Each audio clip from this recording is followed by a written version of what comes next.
The Word of God is alive and powerful, sharper than any two-edged sword, piercing even to the dividing asunder of the soul and spirit, and of the joints and the marrow, and is a critic of the thoughts and intents of the heart. All Scripture is God-breathed, and is profitable for doctrine, for reproof, for correction, for instruction in righteousness, that the man of God might be mature, thoroughly equipped unto all good works. Study to show thyself approved unto God, a workman that needeth not to be ashamed, rightly dividing the word of truth. The Bible says, "For God so loved the world, that he gave his only begotten Son, that whosoever believeth in him shall not perish, but have eternal life. For God did not send his Son into the world to condemn the world, but that the world through him might be saved. He who believes in him," meaning the Lord Jesus Christ, "is not condemned, but he who does not believe is condemned already, because he has not believed in the name of the only begotten Son of God. But as many as received him, he gave the right to become the children of God to those who believe in his name. Believe on the Lord Jesus Christ, and thou shalt be saved." We have been saved by grace through faith, but not of yourselves. It's a gift of God, not of works, lest anyone should boast. He who hears my word and believes in him who sent me has everlasting life, and shall not come into judgment, but has passed from death to life.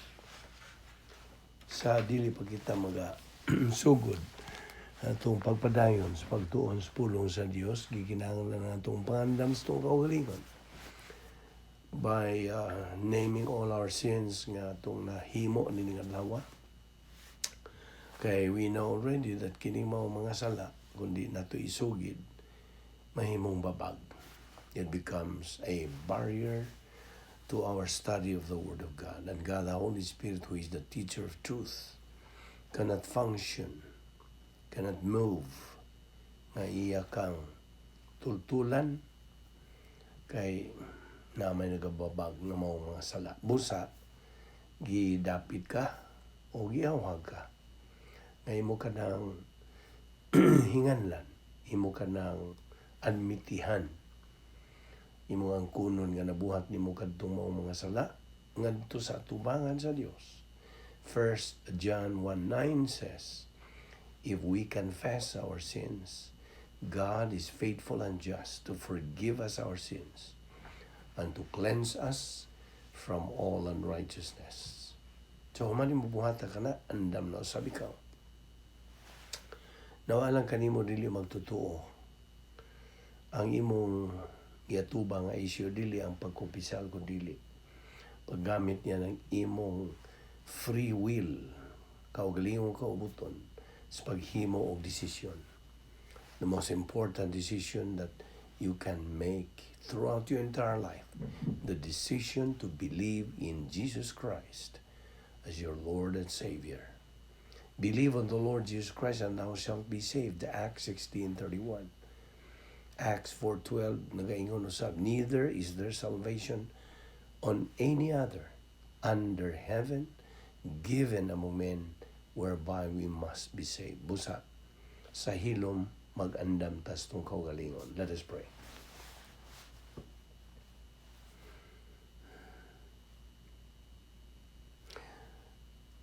Magampo ta, balaan na mo nga Dios, nagapasalamat kami kanimo unas tanan sa imong pagdala no sa kanamon ining dapita aron kami padayon sa among pagtuon sa imong pulong. Salamat o Diyos nga imo pa kaming gipabuhi hangtod ni ining higayuna, nagaginhawa pa kami, skill pa nga among panglawas o lanti pa among pangisip, bisan tuod ang uban ka namo na may gipangbati. Salamat gyapon Diyos. nga kami imo pang gipabuhi. Di mailhan kini nga ikaw nagalihok pa ang grasya sa among kinabuhi. Salamat o Dios nini amo Bible study through the YouTube ubo sa Vic Balbido Evangelistic Ministry. Panalangin kini o Dios. Ug nagampo kami imo ming hatagan og concentration and focus sa imo igatudlo kanamo mga kamaturan nining adlaw. Kining tanan among ipasalamatan sa ngalan ni Ginoong Jesucristo. Amen. Maayong adlaw sa tanan natong mga higala, mga igsuon diha ni Kristo o kaninyo mga bag-o pa o tingali mao pay pag browse ninyo niining atong Bible study through the YouTube. Taon-taon naman kita niini mga abot na kita 2 ka tuig niining atong ministry busa. Karon let us concentrate. By the way, niya pa kita magatutok niining atong dugukan sa atong hilisgutan. Pinaginiining title, The Cross Before the Crown. Ang krus, una pa mo dangat ang purong-purong. Now, apan sa ti pag kita mga sugod ng atong Bible study ng alawa, ayaw kalimot nga ning mga lakang atong pagasundon, steps to follow in order to make our Bible study worthwhile. Nga mapuslanon, kanang mabungahon, o nga dili kini mo hagbog way hinungdan. Gikinahanglan kini nga to make our worship service or baning atong Bible study. Okay? To make it worthwhile. Unas tanan nga lakang atong pagasundon, kita magabaton kanunay niya ng pagkamapausanon. Have humility. Ikaduha, atong batunan ang sa kabukas nga pangunahuna. Let us have an open mind. Kung sirado ganitong pangunahuna, why mahimo ang Espiritu Santo gyapon sa pagtudlo kanimo sa kamatuoran. So sadto nato kana. And then number 3, nga kita magatutok, magapunting. I hope dawat ka na binisaya na kung concentration and focus. So, concentrate on the message, not necessarily on the messenger. Kaya ang issue is the message, not the messenger. Unya, ibili ng tanang mga pangunahon ng mga tawhanon, mga suliran, mga gumunhap, mga pagpiit, mga pagsuway, ibili na ka ng tanan dito sa gawas.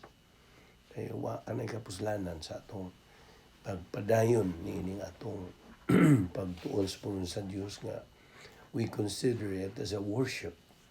Worship means giving worth sa pulong sa Diyos, una-una sa Diyos. You see? Mo nang buta-sabot sa worship. But actually, worship is the exaltation of the person and character of our Lord Jesus Christ. Mo nang ibili na to ang tanan itong mga pangunahon ng tawahanon labi na. Okay? Kaya kung atong sundon gani kining mga lakang, God the Holy Spirit will automatically take control of our mind. Kasabot ka? Siya raramag yun ang magtutudlo sa kamatuoran. Dili kining nagyaw-yaw, dili kining nagdas mensahe, instrumento ra siya. Is only a mouthpiece. Ang manungdanon, maong mensahe iyang gida, o ang magtutudlo sa kamatuoran maura ang balaang Espiritu Santo. Di man God is no respecter of age, person, profession, or status in life. Wala. And in fact, ang iyang pulong will not go back to Him void. Okay? Alright. Karon, balik ka sa atong discussion. Excuse me. So, I hope musabot ka mo nga napay mahasol sa itong tingog. Of course, di man ikalikayan gyud. Okay? Ay panahon gyud nga maigo ka sa mga ginagmay malatian, apan grasya gyapon nga kita nakapadayon gyapon sa kanang sibog nga tusunahan. Okay? Alright. Unas tanan. Kita nga magtotoo. Okay? I always address kini mga punto ngadto kanatong mga magtotoo nga ang atong gi-address mao kita nga mga magtotoo. Now, we should always remember that we believers gani mga magtotoo ni Ginoong Jesucristo, mga sumusunod ni Ginoong Jesucristo. Okay? Nga we believers received benefits, kinadagan na mga benefits nga itong nadawat gikan sa grasya sa Dios. Well, kung bahin na ganis kaluwasan, agi man sa kini paglabas tong panumduman nga ang plano sa Dios na bahin ig tulo una niini mao ang kaluwasan, salvation. So makadungog kas may malitas kaluwasan, tumuo ka kang Ginoong Hesus, o ikaw maluwas, o ikaw mo gamit niya ng imong free will, paghibog decisions, pagdawat, pagtuo kang Ginoong Jesucristo nga imong manuluwas. Luwas ka. Diya. Automatic na. Di na pasalig nato, di na pasalig sa tao, pasalig saan ka na sa Diyos. Unsa gani isaan sa Dios, iyang ginang tumanon. He keeps His word. Okay? Now, unas tanan, niyantong higayon nga atong idawat si Ginoong Jesucristo nga atong manluluwas. Kita giingon nga nangatao pag-usab. Born again. Mawito to sa nanondong kasi istorya ni Nicodemo. Usas mga haligi, mga leader sa o pangulo sa relihiyon na itong panahon. Hudiyo man siya. Nga manggialamon, okay? Magtutudlo sa templo. Apan, niabot man yun sa iyang kinabuhi nga murang nagduda siya. Nagduha-duha. He started to question his kanang security. Murag niabot kaniya, murag duha ba? Wa siya pagkasiguro. Okay? O na nga, daghan namang kanang iyang nadungog bahin ni Ginoong Jesucristo nga siya mo na kanang nagsangyaw si Ginoong Jesucristo bahin sa gingharian sa Dios, all that may tungod sa may balita sa kaluwasan niya mo na nga daghan naman siyang gipang ayo, mga milagro iyang ibuhat. So niabot sa iyang una kinig yung tawhan na pinadala gid sa Dios na dili ni ordinaryo. So mo to nga in the midst sa iyang mga pagduduha, way pagkasiguro sa iyang kaugalingon, mihingok, doon mudawat ka ba ng binisay ang hingok, kana bang use sneak mo ka ng dili ka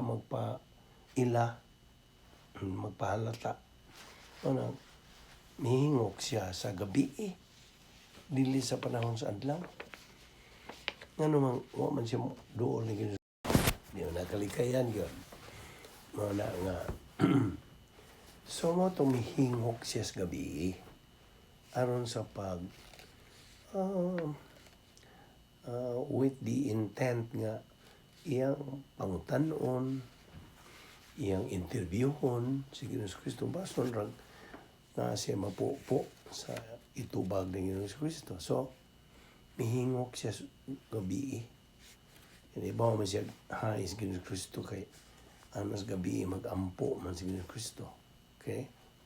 So, na nga, dihay panahon nga nakahigayon siya sa pagduol kang Ginoong Kristo. Mayon siya magtutudlo.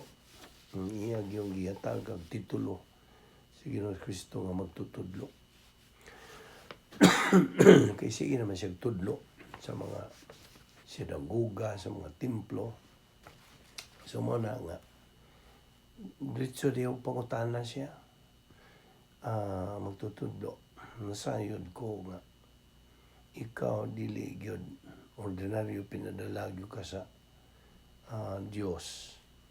Mana nga miduol ko kanimo, mangutana ko nimo. Unsaon man pagkaluwas sa tao? Unsaon? How can I be saved? Ito yung pangutana. So, unsa itubag ng Ginoong Kristo? Well, Nicodemo, gawas ko ng tao, magpagkatao, pag-usap, dili siya makakita sa kingharian sa Diyos. Unless a man be born again, he cannot see the kingdom of God. Now, bantay kining ilang dialogue. Ito'y tubag ng Ginoong Kristo. Si Nicodemo, you mean to say nga, mubalik ko sa tagbuangkan sa kong inahan, niya, mo ipaanak na pag-usap, mo ba na ibot pa sa mo? Hindi, mantingal, lisod, mantingal na mubalik ko sa tagbuangkan sa kong inahan. Sa itubag ng Ginoong Kristo. Ang tubagon ni Nicodemo tinawhanon, human viewpoint. Tubag ng Ginoong Kristo, divine viewpoint. Muna, kay di man makatugkad si Nicodemo bisan o makinaadman nun siya, sila wise and intelligent and smart. Di gid siya makatugkad sa mga espirituhanon ng mga butang. Itong ispikahan ng Ginoong Kristo, unless a man be born of water and the Spirit. You see, mga na nang ispikar ng Ginoong Kristo, niya, aron yun maklaro pag yun niya, pagpatinaw ng Ginoong Kristo, may siya, kunin mo, o baka makadiparar sa hangin. Ang hangin nita, di na ito makita. Huwag makita sa hangin. Okay? Unsa man itong makita? Ang atong makita, ramaw ka ng paghapak sa hangin, pananglitan sa mga kakahuyan, o sa mga butang nato, mga nga, ato lang malingatan ka na, di hangin, inig huros na niya na, manang maglihok na ng mga agian niya na mo. Apan tinuod nga na ka ng hangin. Gusto? So, maupod na ang imong pagkatao, pag-usab. Tinuod ka na o mao ka ng imong una-una, inugtukan kung imo ba ng dawaton o di. So,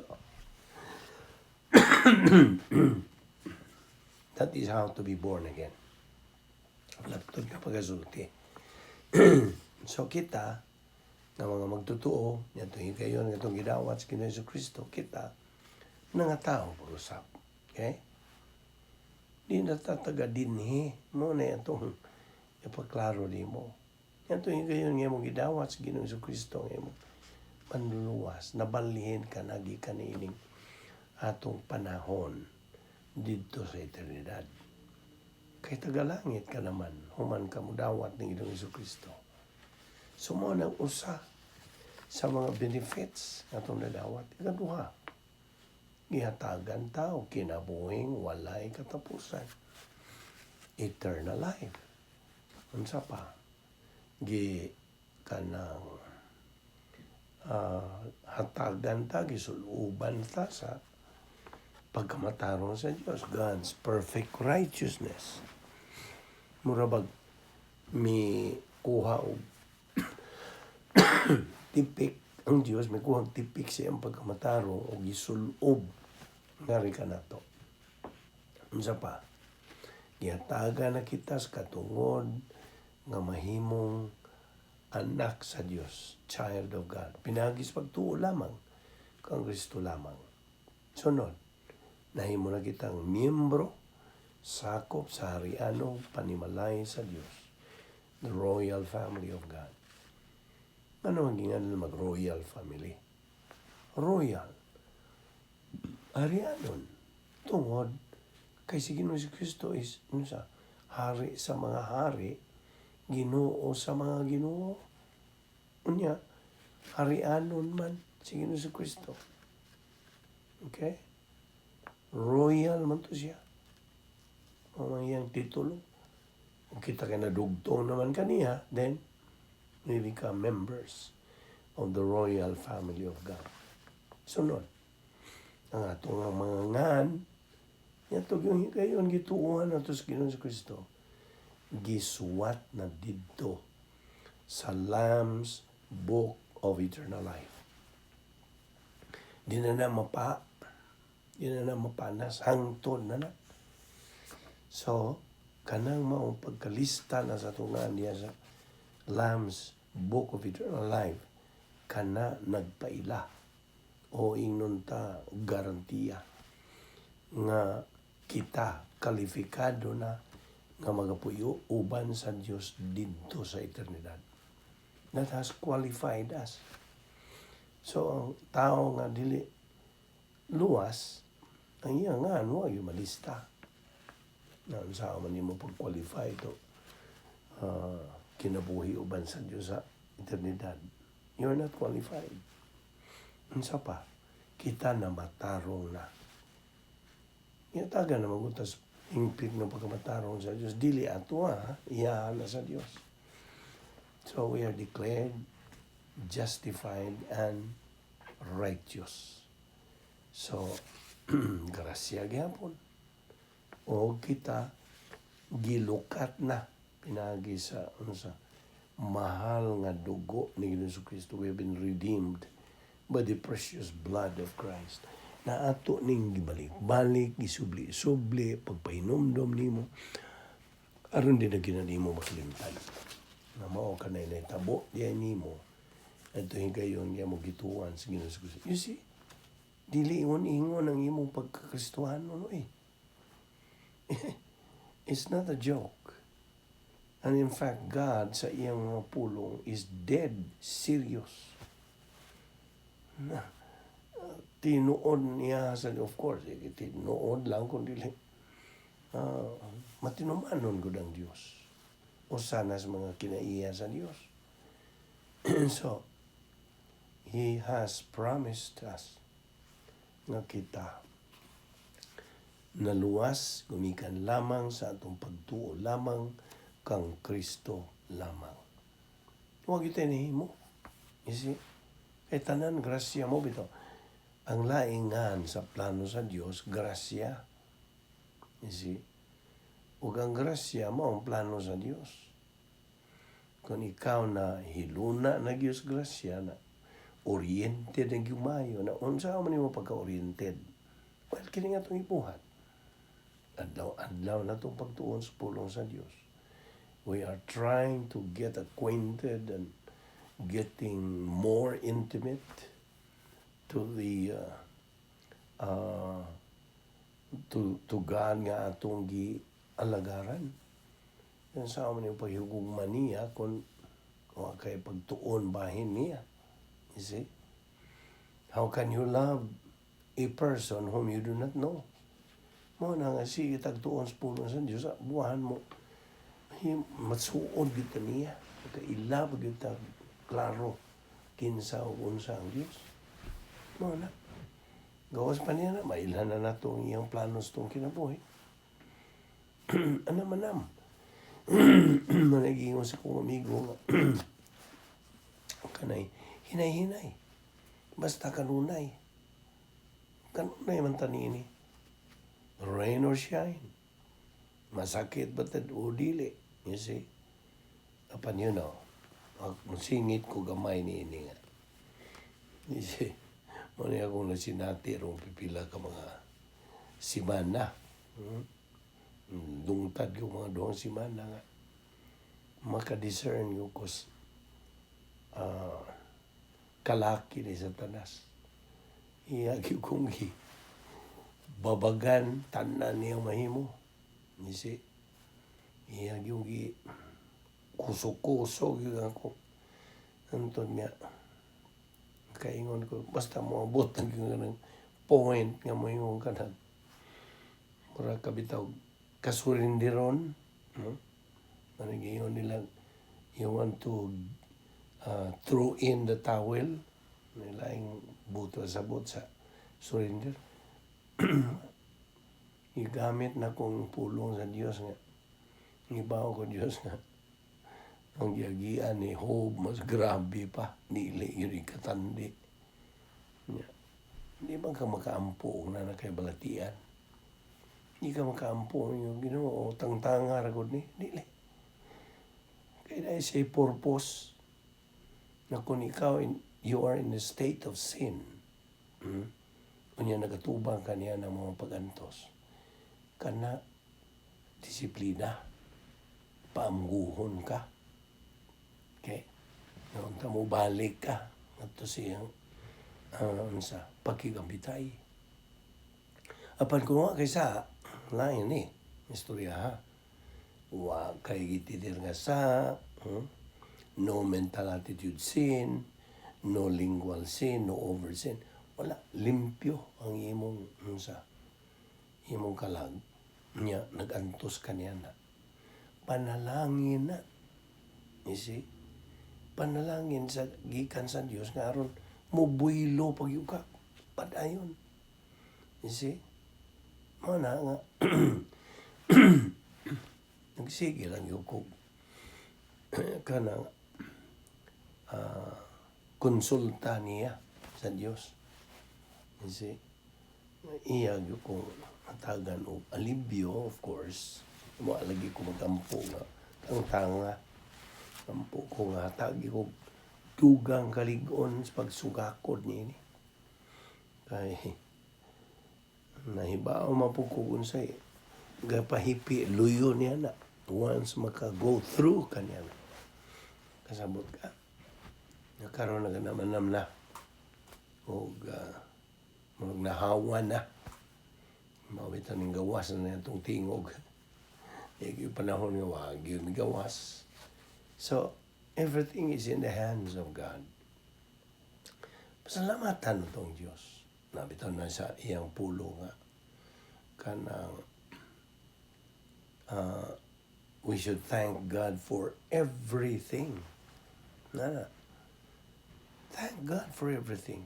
May isang kasakitan, pagsuway, mga gumunha, pagpiit, saman. Salamat ang Diyos. Have you done that? Na mo na ang mando sa Diyos. Nga, kanang-tanan na nasuod sa akong plano. So, no worry gihapon. Kung worry ka na, samot na pod. Samot na kas pagkanudnod sa imong state of sin nga. Huwag gihapon kay pag alibyo sa imong espirituhanong pagkinabuhi. So what's important nga padayon gyud sa atong momentum, spiritual momentum. Kay kini nga itong panahon God, grasya mo nilaingan sa panahon nga diin aniya kita. Gawas nga kini the age of the church, panahon sa simbahan. Panahon pud ni sa grasya. You see? Kay kita giatagan ni mong grasya o human ni in this period mo na ang judgment. Because the principle here is grace before judgment.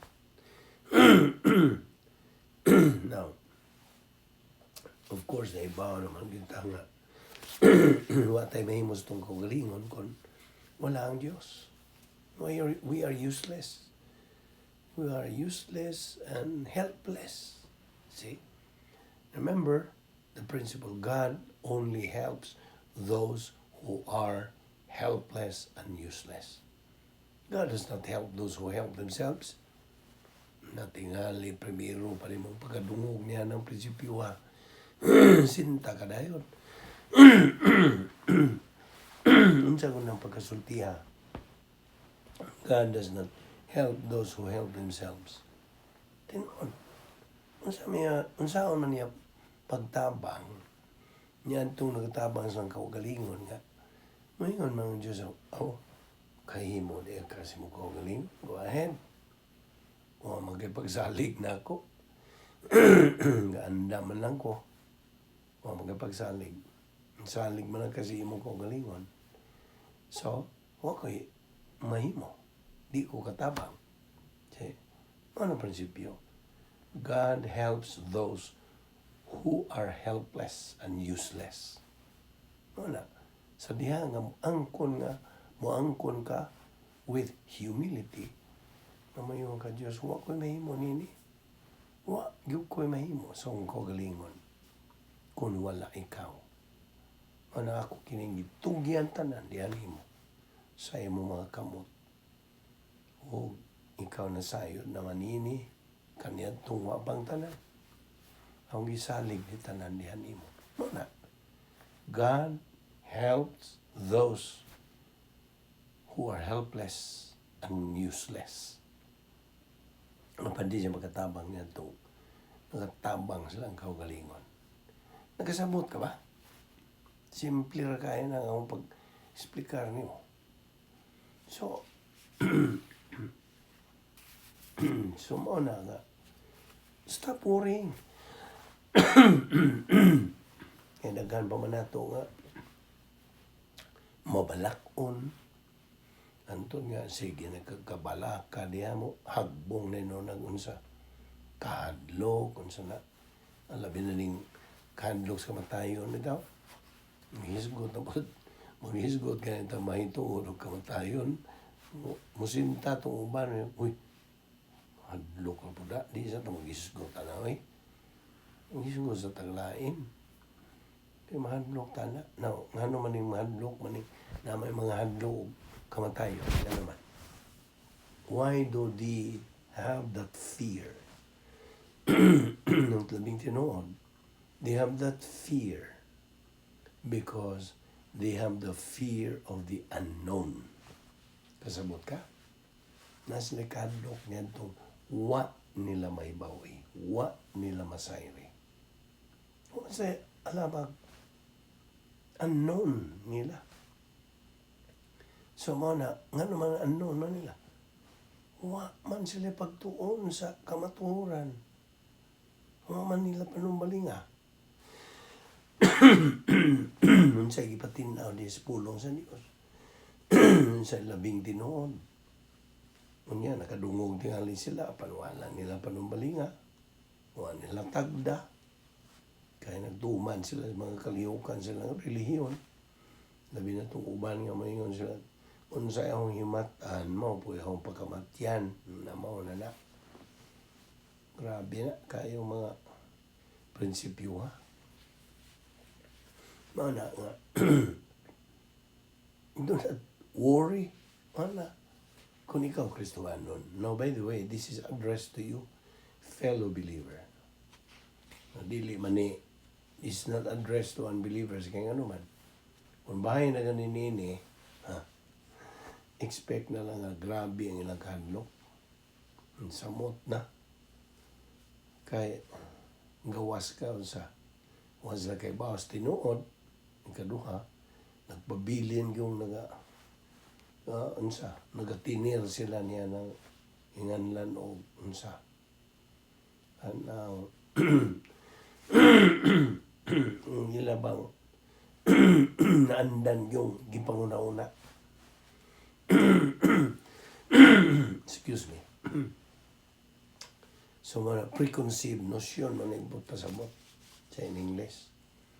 preconceived notions. Ano ilang nandan? Ano ilang namatan? Ito di na namatangtang, di na namosab. Kaya kini ko pagkaluwas. Iba ka ang kaluwasan nanginahanglan sa atong unsa. Desisyon, of course.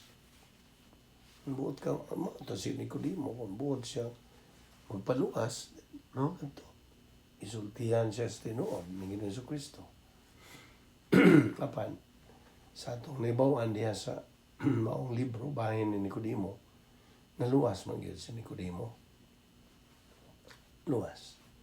Tuwa na siya sa langit ron. O sa kinsa nga midawat kang Ginoong Jesucristo, luwas. O kita mga magtotoo, luwas. Magkita ay magkita. Ito sa langit. Okay? So, Philippians 4:6-7, ayaw kalimot nini. Bahin sa worry, pagkabalaka. Be anxious for nothing, but in everything by prayer and supplication with thanksgiving. May your request be made known to God, and the peace of God, which surpasses all understanding, shall guard your hearts and minds in Christ Jesus.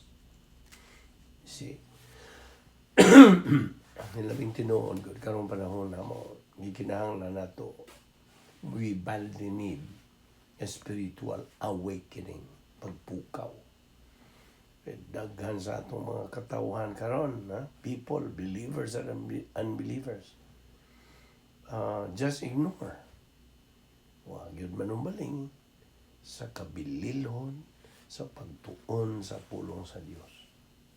They are apathetic towards the truth of God's word. Kaya nga naman, usang hinungdan niya ng mga sayop na nila mga pasiuna, wrong priorities in life.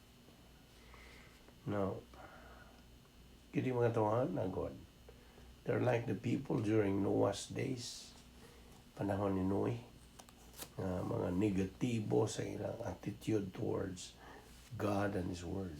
Imagine Noe, nagsangyaw 120 katuig niyang sangyaw. Imagine that. Ang niya, ang mga tawag yun, negatibo yun. So, mga na. Sila mga lethargic, indifferent, obstinately defiant, and just plain negative sa ilang pagtagad ngadto sa Dios ug sa iyang mga pulong. Kining mao kanang pagtagad, this attitude is obviously caused by katulihong giyon nimo nga mga wrong priorities in life. So, if the apathy that people nowadays will relentlessly continue, then sama niya itong mga katauhan ni sa panahon ni Noe, God is going to judge the nation. Ato ni padayon ugma og ayo si piyata ang sumpay niini. Salamat sa imong pag-iuban og kamo mga bago gidasig kamo sa pagpadayon gyud. Ni pagsubay niini kay wa naman ni undang adlaw-adlaw na ni atong pagtuon sa pulong sa Dios. Usa ayaw lang katinga nga usahay nagbalik-balik taghisgot sa mga punto kini part ni sa atong method of teaching, which is a method of inculcation, kanang paagi sa pagsinil-silay. Okay? So, padayon ng taugma. Grasya king tanan nga nakalahutay ta sa ay murag kadisturbo ning atong magtikuka usahay, hindi man nagkalikayan gyud. Padayon kita. We have to go on and move on like good soldiers of Christ. Magampo ta. Wala na mga Diyos. Salamat nini gayon. Kaya magigahin o Diyos ka na mo sa aming pagtuon sa mong pulong. Panalangin kining maong ministry, the Balbido Evangelistic Ministry. Ini among Bible study through the YouTube. Gamita kini o Diyos sa pagkailap sa imong mga balita sa kalawasan o pagsangyaw sa imong mga kamatuoran. Salamat ning tanan sa ngalan ni Ginoong Jesucristo. Amen.